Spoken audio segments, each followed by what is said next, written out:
আছো তোমরা? তোমাদের জন্য আজকে নিয়ে এসেছি আর একটি নতুন ছড়া। ছড়া ঠিক নয়, গল্প।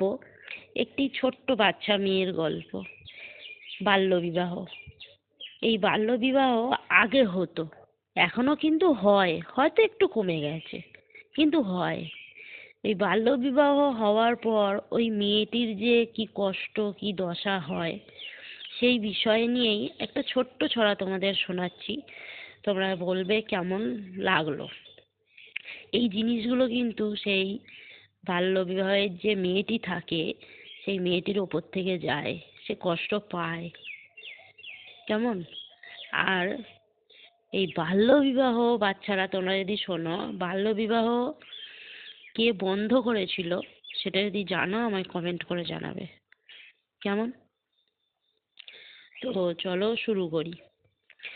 পরীর মাত্র খেলার বয়স, স্কুলে সে পড়ে। বাল্যকালে বাপ মায়ে বিয়ে দিল তারে। বুঝে না সে স্বামীর বাড়ির কাজ কর্মের দিক। পরীর মনটা সেই গিয়ে পড়ে থাকে পুতুল খেলায় ঠিক। এই বয়সে ঘর সংসার বুঝা সত্যি খুবই কষ্ট। বছর ঘুরেই পরীর গর্ভে সন্তান হলো নষ্ট।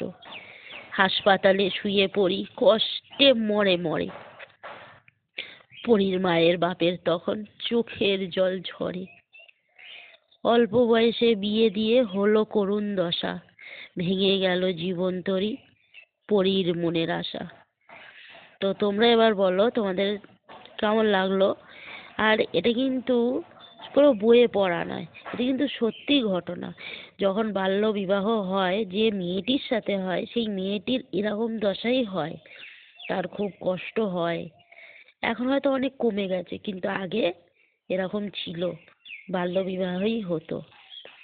আর তার খুব কষ্টও হতো, কিন্তু সেই কষ্টটাকে না স্বামীরা বুঝতো, না বাবা মা বুঝতো। এইভাবে কত পরী যে মারা গেছে, কত পরী যে শেষ